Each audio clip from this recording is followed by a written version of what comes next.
अब हम मौर्य साम्राज्य के शासन सैन्य प्रणाली के बारे में बात करते हैं तो इसकी जानकारी हमें मुख्यतः दो विवरणों से पता चलती है, जिसमें एक तरफ हम पढ़ते हैं मेगास्थनीज के विवरण से, ठीक है, और दूसरा हम पढ़ते हैं प्लिनी के विवरण से, ठीक है। ये दो वो विवरण है जिससे हमें मौर्य साम्राज्य की सैन्य व्यवस्था के बारे में जानकारी मिलती है। जब हम मेगास्थनीज की बात करते हैं तो मेगास्थनीज का जो विवरण था उसका नाम था इंडिका, ठीक है, और इंडिका में इन सारी चीज़ों के बारे में बताया गया है। और इसमें मेगास्थनीज बताता है कि किस प्रकार जो हमारा मौर्य साम्राज्य की जो सेना थी उसका जो संचालन होता था वो किस तरीके से कितनी सारी समितियों में उसको विभाजित करके बांटा जाता है। तो उसके अंदर वो एक समिति और 6 उप समितियों के बारे में बताता है कि मौर्य साम्राज्य की सैनिक गतिविधियों के संचालन के लिए एक समिति गठित की गई थी और इस समिति के 6 उप समितियाँ हुआ करती थी, ठीक है। इसके साथ साथ इसमें कुछ उप समितियाँ भी हुआ करती थी और उप समितियों की जो संख्या बताता है वो 6 बताता है, जिसके माध्यम से वो बताता है कि कुछ ऐसे सैनिक थे जो पैदल तरीके से सेना का संचालन करते थे, जो पैदल चला करते थे, तो पैदल सेना का संचालन करने वाली एक समिति हो गई, ठीक है। घुड़सवारों के तौर पर लड़ाई करते थे जो सैनिक, तो घुड़सवारों का क्या हो गया, एक संचालन समिति हो गई। रथारोहिणी हो गए, हाथियों के माध्यम से जो सैनिक लड़ाई करते थे तो हाथियों का संचालन करती थी एक समिति। तो इस तरीके से 6 उप समितियों का विवरण हमको मेगास्थनीज के विवरण में मिलता है हमारी मौर्य साम्राज्य की सैन्य व्यवस्था के बारे में, ठीक है। इसके साथ साथ कुछ समितियां ऐसी थीं जो ये सैनिक जितना भी लड़ाई वगैरह करते थे उस समय में इनको हथियार वगैरह प्रोवाइड करवाना है, ज़रूरत पड़े कि युद्ध में लड़ते लड़ते हथियारों की और ज़्यादा आवश्यकता है तो हथियार उनको मुहैया कराने वाली समिति भी होती थी, हथियार सप्लाई कराती थी। इसके साथ साथ भोजन की आवश्यकता होती थी सैनिकों को लड़ाई के बाद, तो भोजन यानी खान पान का भी वो बहुत ज़्यादा ध्यान रखते थे। इसके साथ साथ वो लोग जो जानवर लड़ाई करते थे यानी कि जो पशु उनके माध्यम से लड़ाई करते थे, जैसे घोड़े हो गए, हाथी हो गए, तो इनके चारे का इंतजाम भी करती थी समितियाँ। ये सारी की सारी ये समितियाँ क्या करती थी, इनका पूरी तरीके से व्यवस्था करती थी और ये सारी की सारी चीज़ें सैनिक गतिविधियों का जो संचालन था वो इन समितियों के माध्यम से किया जाता था। अब इसके साथ साथ प्लिनी हमको बताता है कि मौर्य साम्राज्य की जो सेना है, मौर्य साम्राज्य की सेना के अंतर्गत हमको इसके विवरण से पता चलता है कि मौर्य साम्राज्य की सेना में 6 लाख से भी ज़्यादा क्या हुआ करते थे, पैदल सैनिक थे। 6 लाख पैदल सैनिक हुआ करते थे मौर्य साम्राज्य की सेना के अंतर्गत।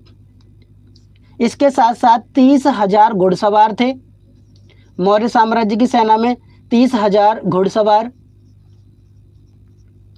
और इसके अलावा जब हाथियों की संख्या के बारे में हम बात करते हैं तो उनकी संख्या 9,000 बताई जाती है। 9,000 हाथियों की संख्या हमको पाई जाती है मौर्य साम्राज्य की सेना के अंतर्गत। तो मौर्य साम्राज्य की सैन्य व्यवस्था के बारे में जो जानकारी मिलती है हमको मेगास्थनीज के विवरण से और प्लिनी के विवरण से मिलती है, जिसमें हमको बताया जाता है मेगास्थनीज द्वारा कि उसके अंदर एक समिति हुआ करती थी जिसकी उपसमितियाँ होती थी। इस तरीके से वो सेना का संचालन किया करती थी, ठीक है। इसके अलावा उस सेना के अंदर 6 लाख से भी ज़्यादा पैदल सैनिक हुआ करते थे, 30,000 से भी ज़्यादा घुड़सवारों की संख्या हुआ करती थी और इसके साथ साथ 9,000 हाथियों की संख्या यानी कि हाथी भी हमको सेना के रूप में इस्तेमाल करते हुए विवरण के तौर पर मिलते हैं। तो ये हमारी मौर्य साम्राज्य की सैन्य व्यवस्था के बारे में हमने बात की। अब आगे के बारे में हम जानते हैं जिसमें हम पढ़ेंगे अपने अशोक के अभिलेखों के बारे में और इसके साथ साथ जानेंगे मौर्य साम्राज्य भारतीय इतिहास की दृष्टि से कितना ज़्यादा महत्वपूर्ण है।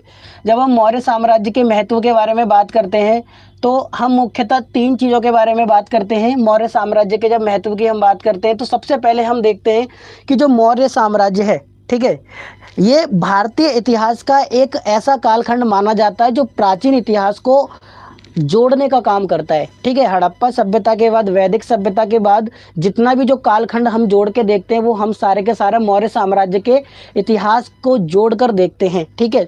तो मौर्य साम्राज्य अगर हम भारतीय इतिहास की दृष्टि से बात करें तो ये भारतीय प्राचीन इतिहास को जोड़ने का काम करता है। इसीलिए ये भारतीय परिदृश्य से क्या है, एक प्रकार से मौर्य साम्राज्य एक अत्यंत महत्वपूर्ण साम्राज्य है। और इसके अलावा अगर हम मौर्य साम्राज्य के और महत्व के बारे में बात करें तो हम जानते हैं इसके अंदर कि ये एक अद्भुत कला का प्रमाण प्रस्तुत करता है, क्योंकि इस समय भारतीय इतिहास के अंतर्गत जब मौर्य साम्राज्य का काल चल रहा था तो उस समय विभिन्न प्रकार के अभिलेखों की रचना की गई और ये जो अभिलेख लिखे गए थे ये अभिलेख सिर्फ एक ही भाषा में ना लिख कर इनको कई सारी भाषाओं में लिखा गया और इनका विस्तार दूर सुदूर क्षेत्रों तक किया गया।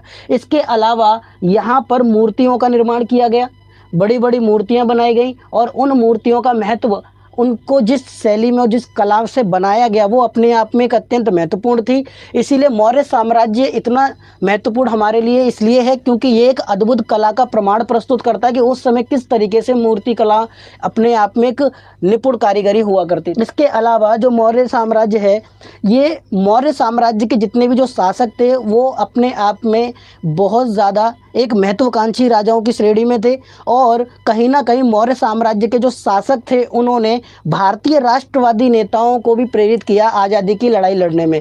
क्योंकि जब भारतीय लोगों को ये पता चला कि अंग्रेज हमारे ऊपर हमको गुलाम बनाकर रखे हुए हैं अंग्रेज़ों ने, और अंग्रेज़ों ने हमेशा ये बताया हमको कि हम भारतीय लोग असभ्य लोग हुआ करते थे, लेकिन जब लोगों को ये पता चला कि हमारे देश के अंदर भी ऐसे ऐसे शासक रहे हैं जिन्होंने आधी दुनिया को लगभग जीता था और उन पर शासन किया था, जब उन राजाओं के बारे में उन लोगों को पता चला तो उनके अंदर एक अलग से कॉन्फिडेंस आया और उन राजाओं से प्रेरित होकर वो राष्ट्रवाद की लहर को लेकर अंग्रेजों के खिलाफ कूद पड़े आज़ादी की लड़ाई के लिए। तो कहीं ना कहीं इन राजाओं ने, इनकी जो उपलब्धियां थी, उन्होंने भारतीय राष्ट्रवादी नेताओं को भी क्या किया, एक तरह से एक जोश प्रदान किया। ठीक है, तो मौर्य साम्राज्य के महत्व की जब हम बात करते हैं तो उसमें भी हम ये बात को भी जान सकते हैं कि मौर्य साम्राज्य के जितने भी जो शासक थे वो कहीं ना कहीं हमारे लिए एक प्रेरणा का स्रोत बनते हैं। इसके अंतर्गत हम अशोक के बारे में बात करते हैं। आज भी अक्सर अगर किसी भी युद्ध की बात होती है तो हम जानते हैं कलिंग युद्ध के बारे में, और कलिंग युद्ध अपने आप में एक बहुत ही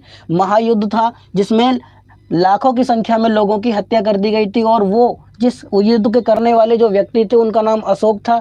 तो हम अशोक के और भी बहुत सारी उपलब्धियों के बारे में जानते हैं जिसमें हम उनके धम्म के बारे में और बौद्ध धर्म के प्रचार के बारे में, शांति के बारे में, उनके हृदय परिवर्तन के बारे में भी जानते हैं कि किस तरीके से उन्होंने शांति को अपनाया और बढ़ावा दिया। ठीक है, तो हम अशोक से प्रेरणा लेकर अपने आप को आगे के लिए प्रेरित करते हैं और कुछ जीवन में अच्छा करने के लिए अपने आप को अग्रसर करते हैं। इसके अलावा चंद्रगुप्त मौर्य, ठीक है, ये भी हमको क्या करते हैं, प्रेरणा देते हैं, चंद्रगुप्त मौर्य।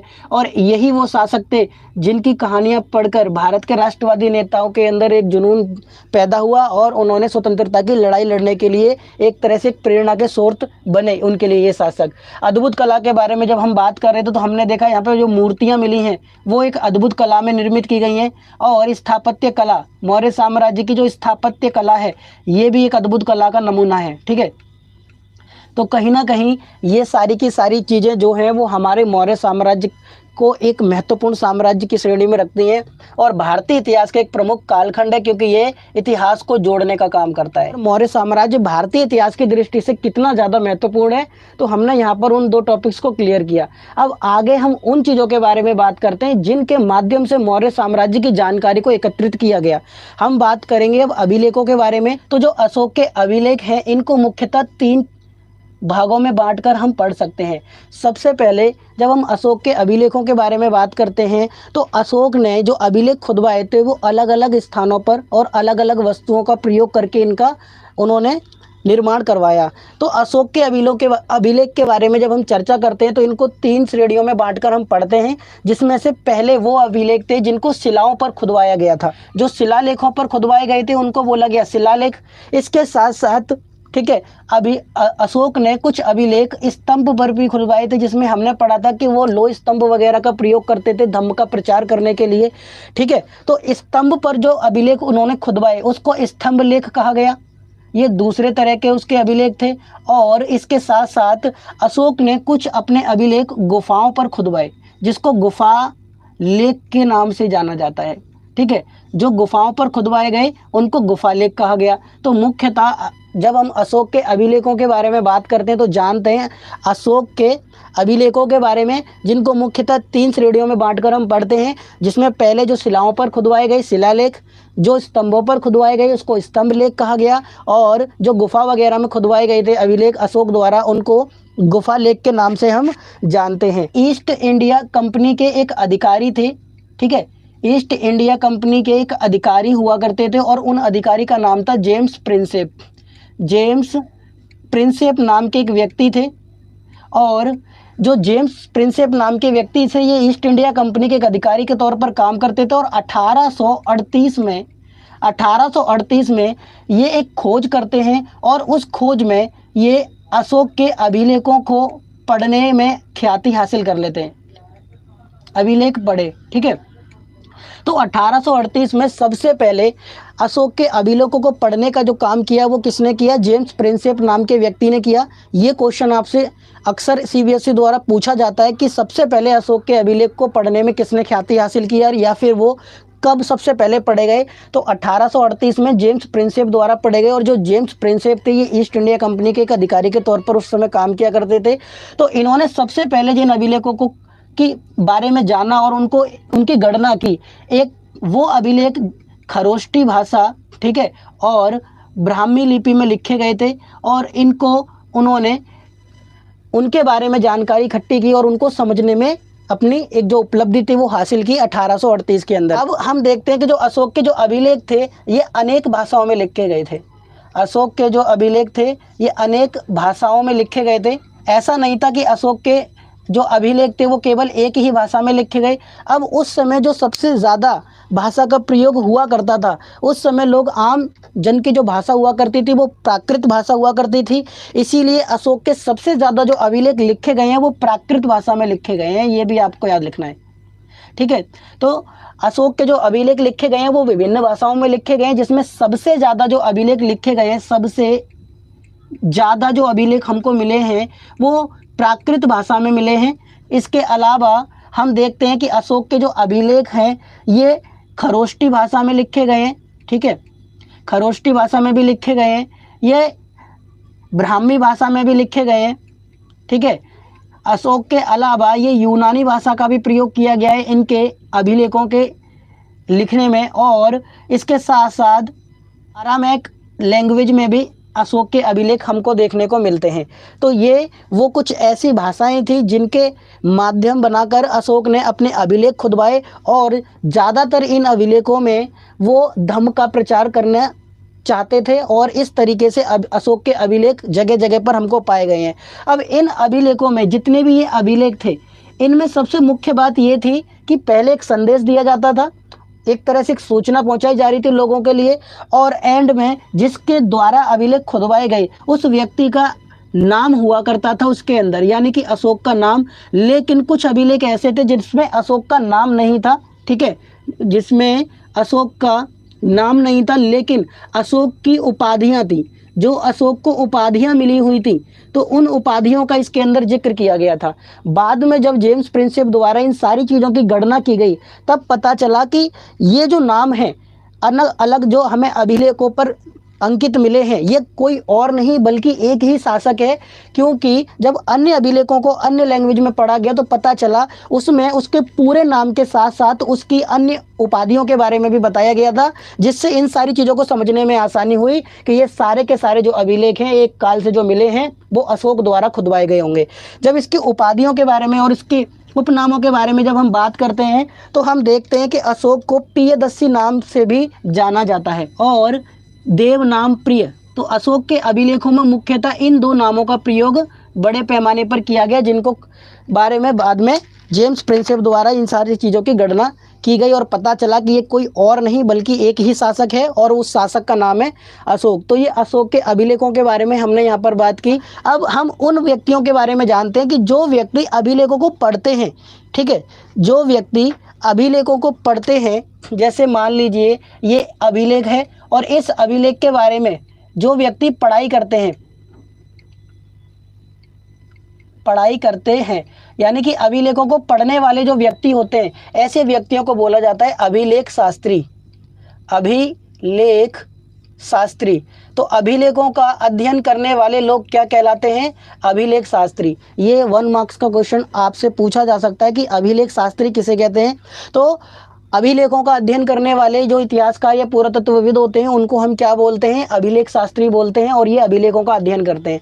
जब ये अभिलेखों का अध्ययन करते हैं तो किन किन चीज़ों का इनको ध्यान रखना पड़ता है, अब हम आगे के टॉपिक में उन सारी चीज़ों के बारे में जानने का प्रयास करते हैं। तो आपको सबसे पहले याद रखना है कि जब भी अभिलेख शास्त्री किसी भी अभिलेख के बारे में गणना करेंगे तो सबसे पहले जब अभिलेख खुदाई में मिलता है तो सबसे पहले उसके समय काल के बारे में वो जानने का प्रयास करते हैं कि ये जो अभिलेख मिला है ये कितना साल पुराना है। इसके साथ साथ वो पता लगाते हैं कि ये जो अभिलेख हमको मिला है, ठीक है, वो अभिलेख कौन से शासक द्वारा खुलवाया गया होगा।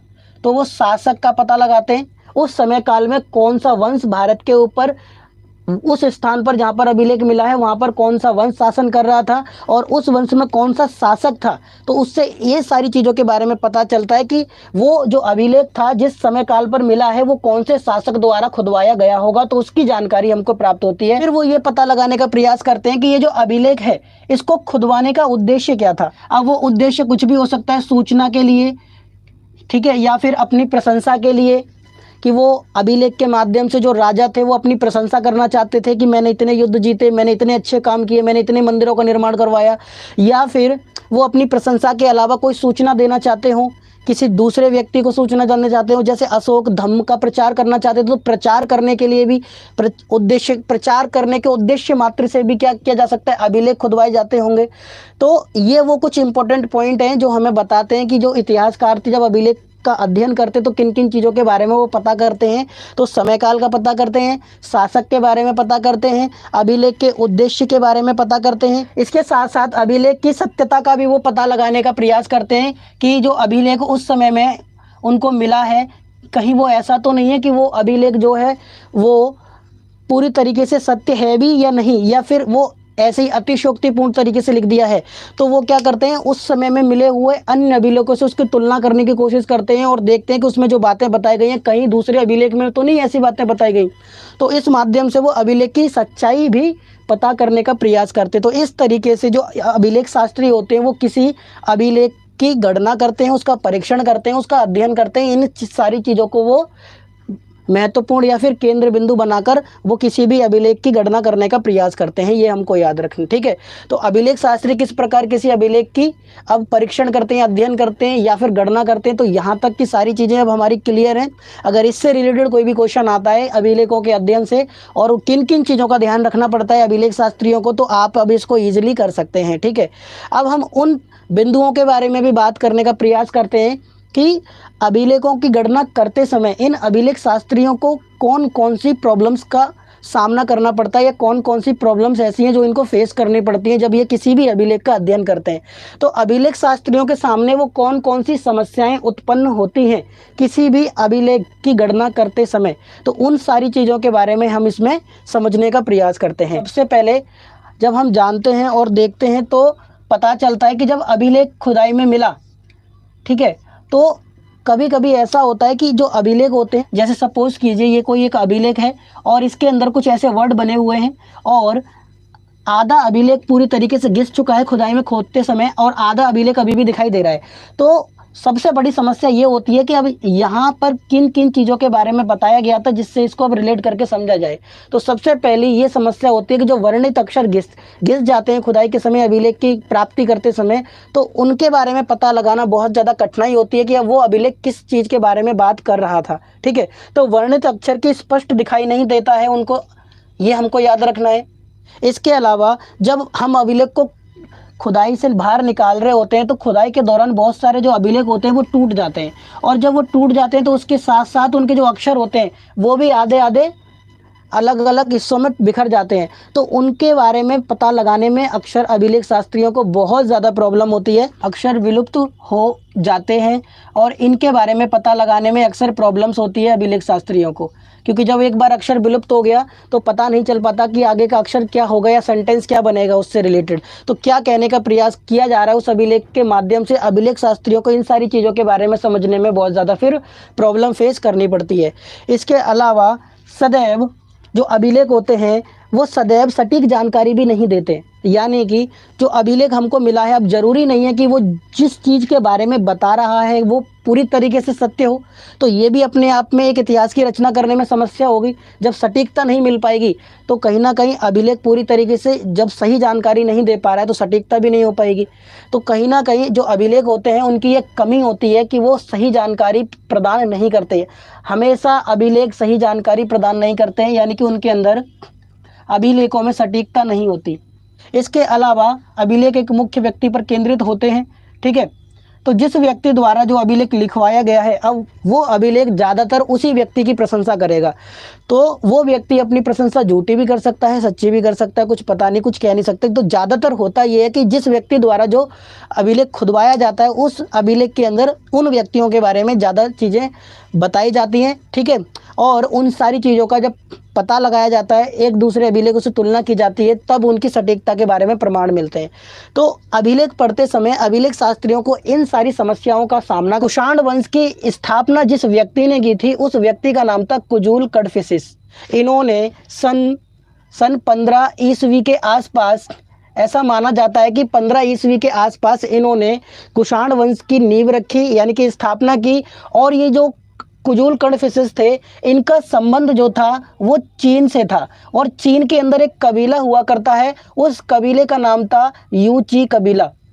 यूची कबीला, ठीक है। तो यूची कबीला से संबंधित हुआ करते थे हमारे कुषाण वंश के जितने भी शासक थे, ये चीन से आए थे। और चीन से आने के बाद जो मध्य भारत वाला इलाका है हमारा, यानी कि पश्चिम उत्तर वाला जो इलाका है, मध्य एशिया से लेकर पश्चिम उत्तर भारत तक का जितना भी जो एरिया हम देखते हैं, उस वाले राज्य क्षेत्र, वो उस वाले क्षेत्र पर इन्होंने शासन स्थापित किया, ठीक है। तो कुजूल कडफिसिस जो हुआ करते थे, उन्होंने सन 15 ईस्वी के आसपास भारत के अंदर एक कुषाण वंश, एक विशाल साम्राज्य की नींव रखी। और उस दौरान इन्होंने कश्मीर और काबुल के जो शासक थे उनको परास्त किया, और उनके परास्त करने के बाद ये यहाँ पर अपना कुषाण वंश की नींव रखते हैं, ठीक है।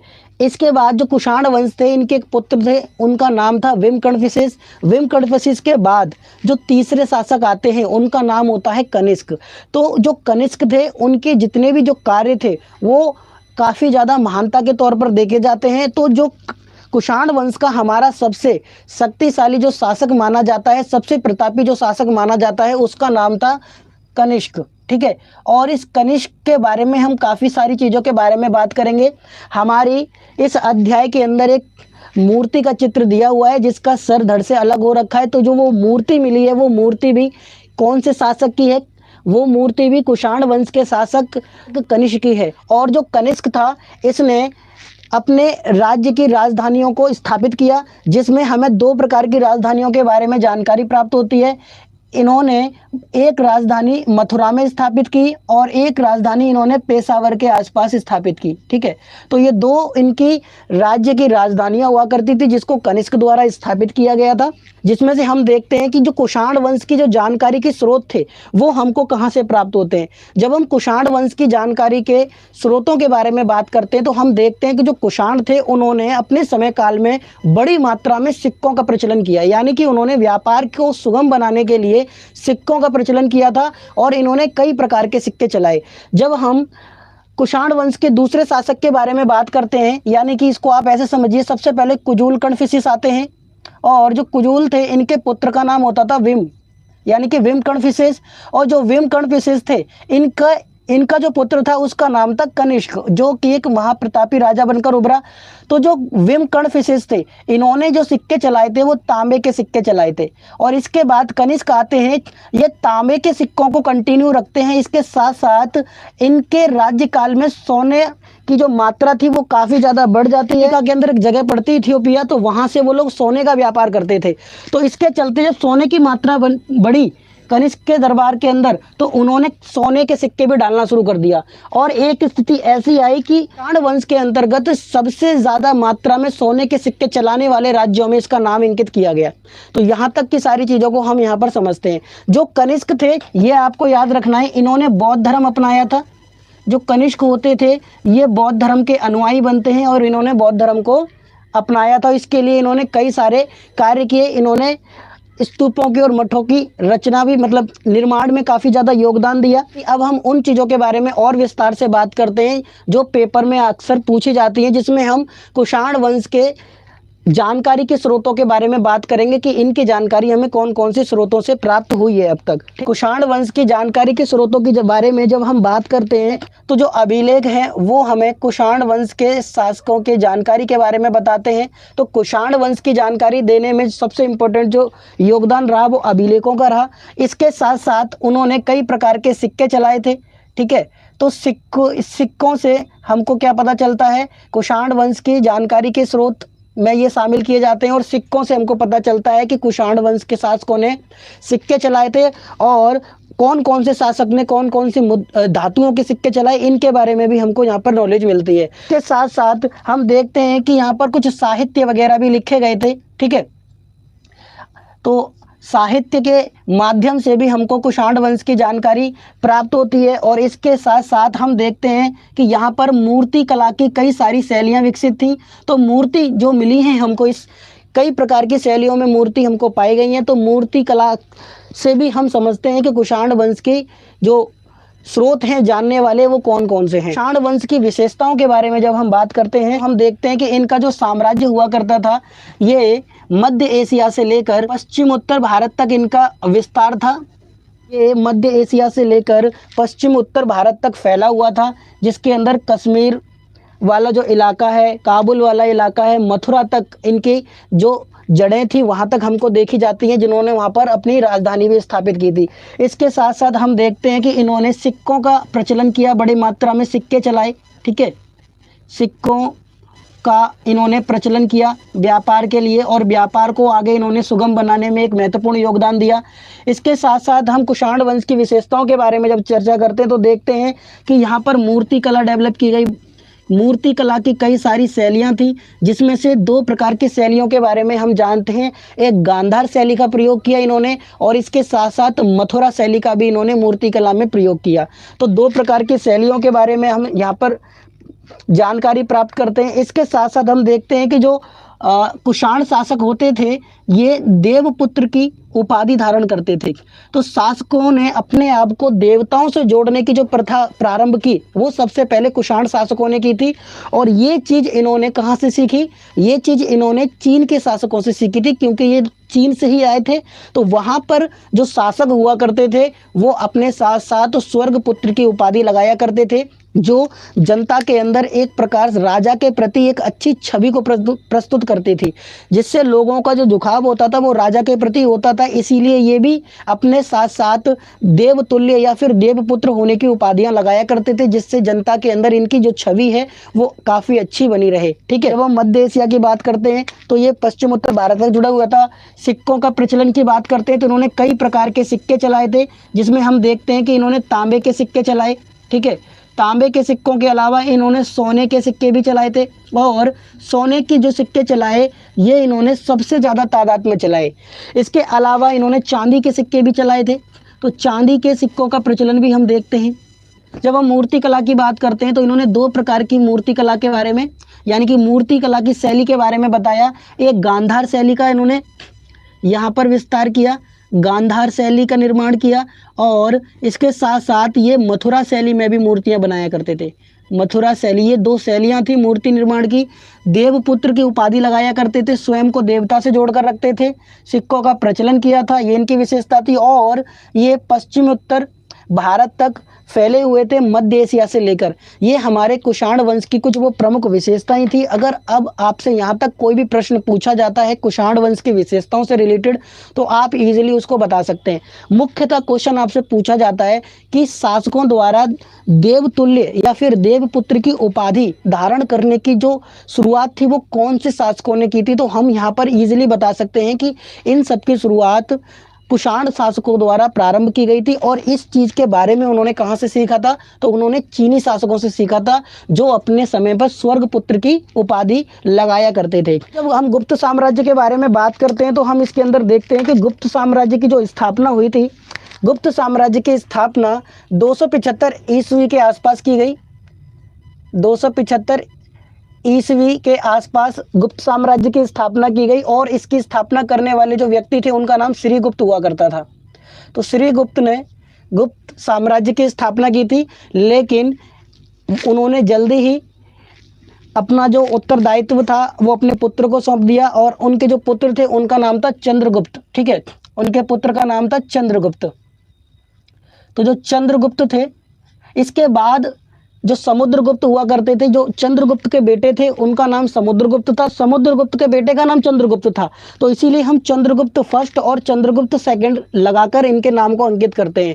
तो जो चंद्रगुप्त पहले वाले थे इसीलिए उनके लिए चंद्रगुप्त फर्स्ट लगाते हैं।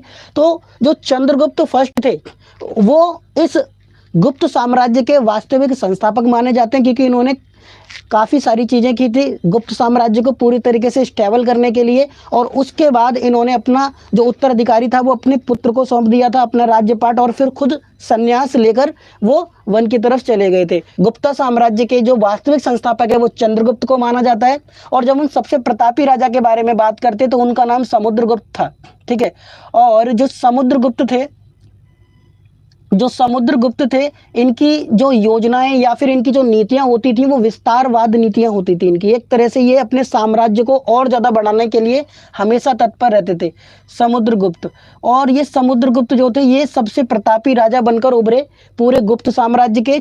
इनको भारत का नेपोलियन भी बोला जाता है, ये भी आपको याद रखना है। जब मैं इनके राज्य क्षेत्र की बात करता हूँ कि जो गुप्ता साम्राज्य था इनका राज्य क्षेत्र कौन था, तो हम जब राज्य क्षेत्र के बारे में बात करते हैं तो हम देखते हैं कि आज जहां पर महाकुंभ लगा हुआ है, सबको पता है आज महाकुंभ कहाँ लगा हुआ है, प्रयागराज के अंदर, ठीक है।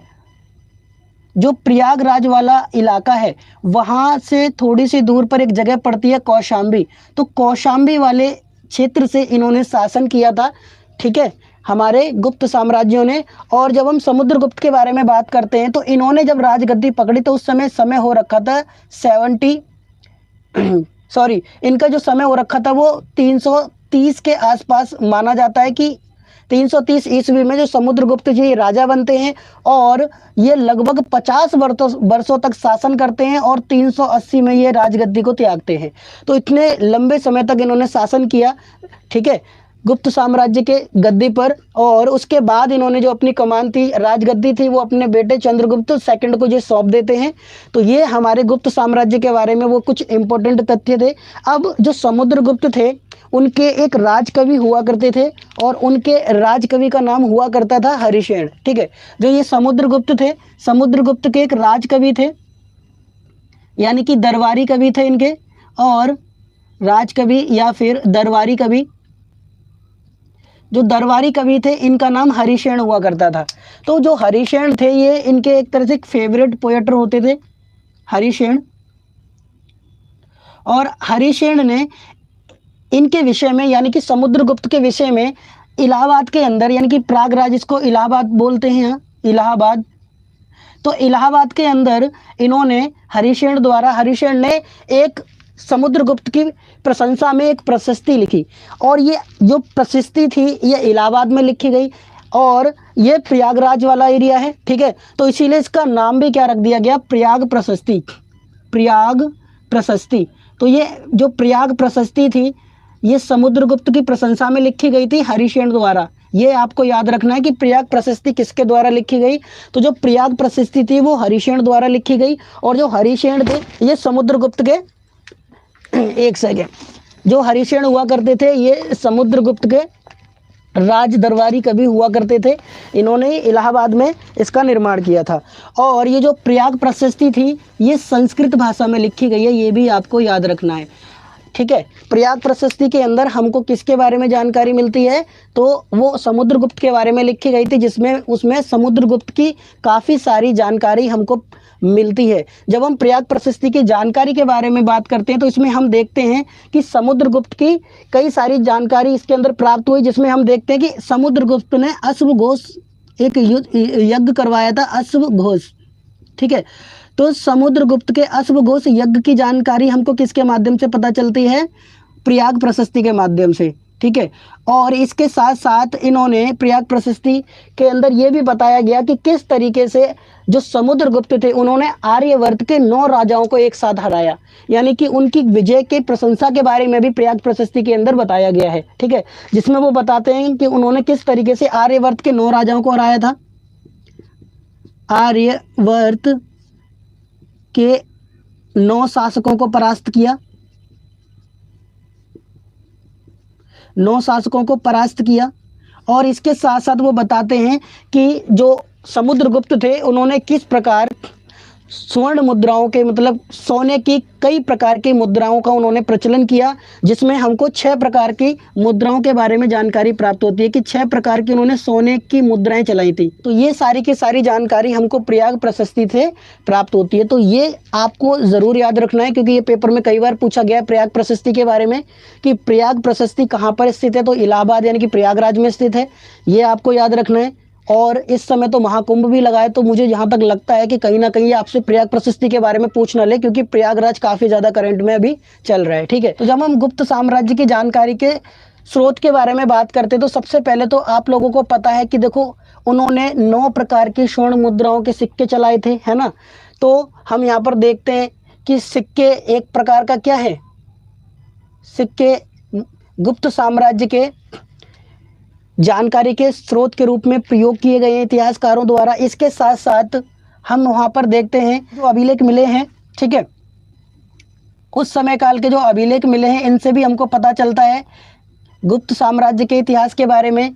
और उस समय जो उनके राज कवि हुआ करते थे, दरबारी कवि हुआ करते थे, उनके द्वारा जो साहित्य लिखा गया उससे हमें पता चलता है गुप्त साम्राज्य के बारे में। और इसके अलावा प्रमुख प्रशस्तियाँ, जैसा कि हरिशेठ द्वारा जो प्रशस्ति लिखी गई, प्रमुख प्रशस्तियों के माध्यम से भी हमको गुप्त साम्राज्य के बारे में जानकारी मिलती है। प्रशस्तियाँ जिसमें हम हरिशेठ द्वारा लिखी गई प्रयाग प्रशस्ति का एग्जाम्पल यहाँ पर बता सकते हैं। तो ये वो कुछ हमारे महत्वपूर्ण स्रोत थे जिनके माध्यम से गुप्त साम्राज्य की जानकारी के स्रोत हमको प्राप्त हुए हैं। ज़्यादातर इतिहास गुप्त साम्राज्य की जानकारी हमको गुप्त साम्राज्य में मिले सिक्कों के आधार पर तैयार की गई है, और हरिशेठ द्वारा लिखी गई प्रयाग प्रशस्ति इसके अंदर एक इम्पोर्टेंट भूमिका निभाती है।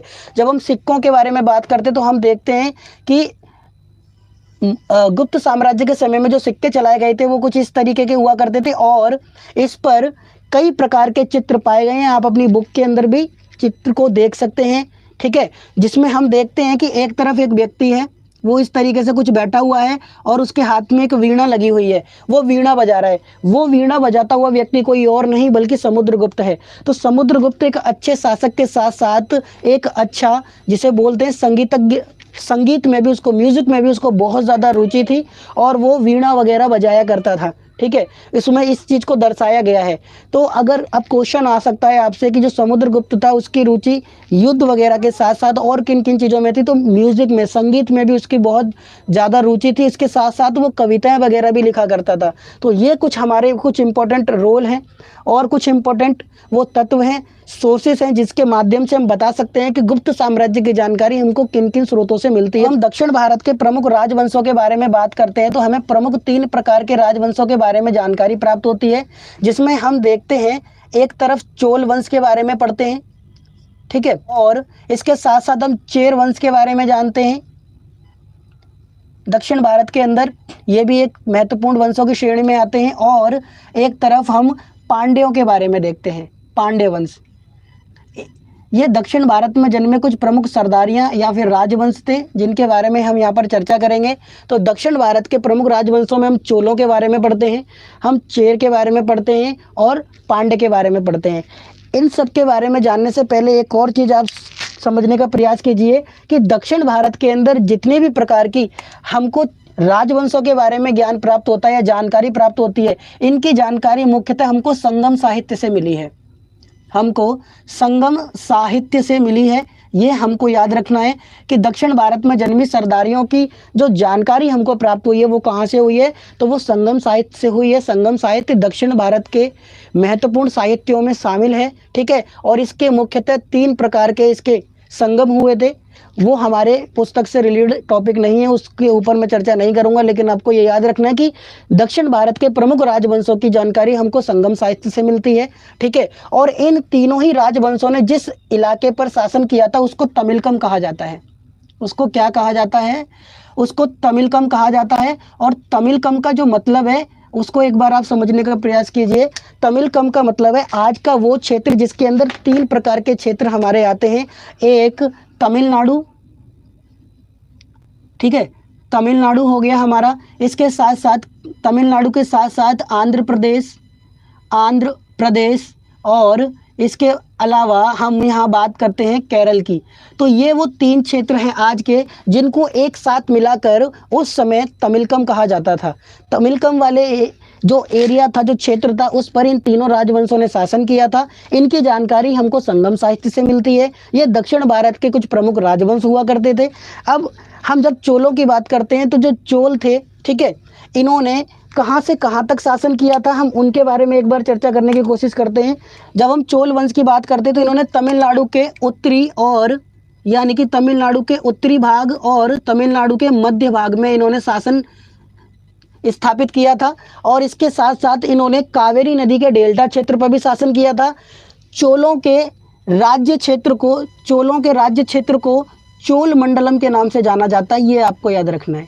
जब हम इनके राज्य चिन्ह की बात करते हैं कि जो चोल थे इनका राज्य प्रतीक या राज्य चिन्ह क्या होता था, तो हम देखते हैं कि इनका जो राज्य चिन्ह हुआ करता था वो बाघ हुआ करता था, ठीक है, टाइगर।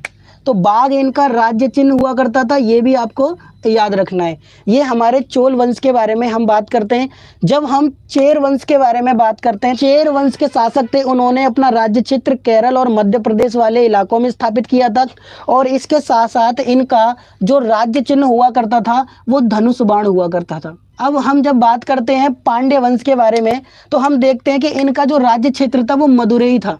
तमिलनाडु वाले इलाके में मदुरई पड़ता है, ठीक है। मदुरई में इन्होंने अपना शासन स्थापित किया था और इनका जो राज्य चिन्ह हुआ करता था वो मछली हुआ करता था, ठीक है।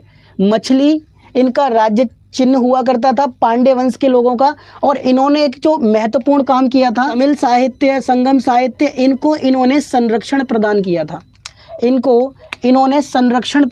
था। ये आपको याद रखना है, जो आज के टाइम पर हम इनके माध्यम से इनकी जानकारी प्राप्त कर पाते हैं। तो ये हमारे दक्षिण भारत के वो प्रमुख राजवंश थे जिनके बारे में अक्सर क्वेश्चन पूछे जाते हैं। हमने उन तीनों राजवंशों के बारे में बात की जो इम्पोर्टेंट है हमारे लिए, जिसमें हमने चोल, चेर और पांड्य के बारे में बात की। सरदार और गृहपति में क्या अंतर होता है। जब हम सरदार के बारे में बात करते हैं तो सबसे पहले आपको याद रखना है कि जो सरदार होता था ये गांव का मुखिया होता था पूरे के पूरे। जब हम गृहपति के बारे में बात करते हैं तो हम देखते हैं कि जो गृहपति था ये घर का मुखिया होता था, ठीक है। जैसे घर का हमारा मम्मी पापा होते हैं और पापा या दादा घर के मुखिया होते हैं, तो एक तरह से वो गृहपति हो गए। तो जो घर का मुखिया होता था उसको गृहपति बोला जाता था दक्षिण भारत के अंदर। अब जब हम देखते हैं कि जो सरदार होता था ये गांव का मुखिया होता था, इसका जो पद होता था, यानी कि इसका जो पद होता था सरदार का, वो वंश आधारित हो सकता था, वंश आधारित हो भी सकता था और वंश आधारित नहीं भी हो सकता था, ठीक है, इनका जो पद होता था। इसके अलावा हम कुछ सरदारों के कार्यों के बारे में बात करते हैं जो अक्सर पूछे गए हैं पेपर में कि सरदार किसे कहते हैं और इनके कुछ कार्य बताइए।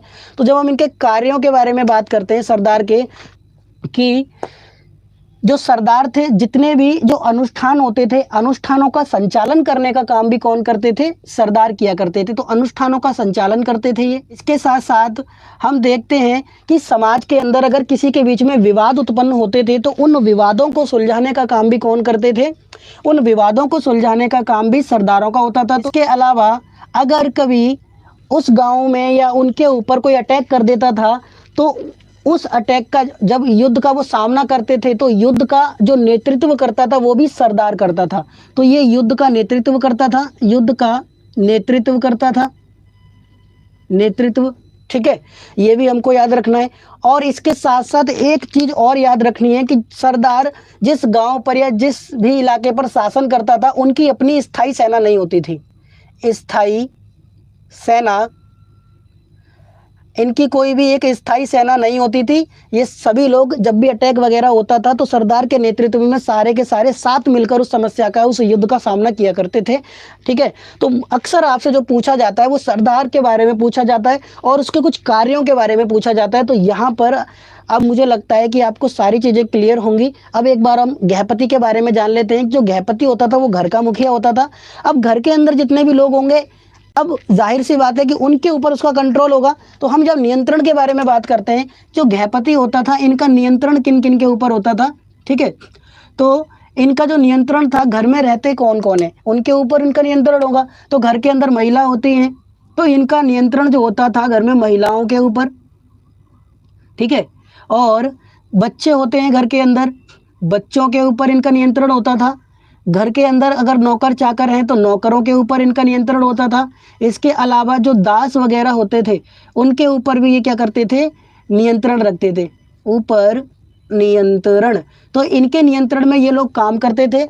इसके अलावा जो गृहपति होते थे, घर की संपत्ति जो होती थी, घर की संपत्ति पर इनका अधिकार होता था। घर की संपत्ति पर जो गृहपति होते थे इनका ही अधिकार होता था। ये हमने बात की उन गृहपति और सरदारों के बीच में मुख्य अंतर के बारे में कि इनके बीच में मुख्य अंतर क्या है, ठीक है।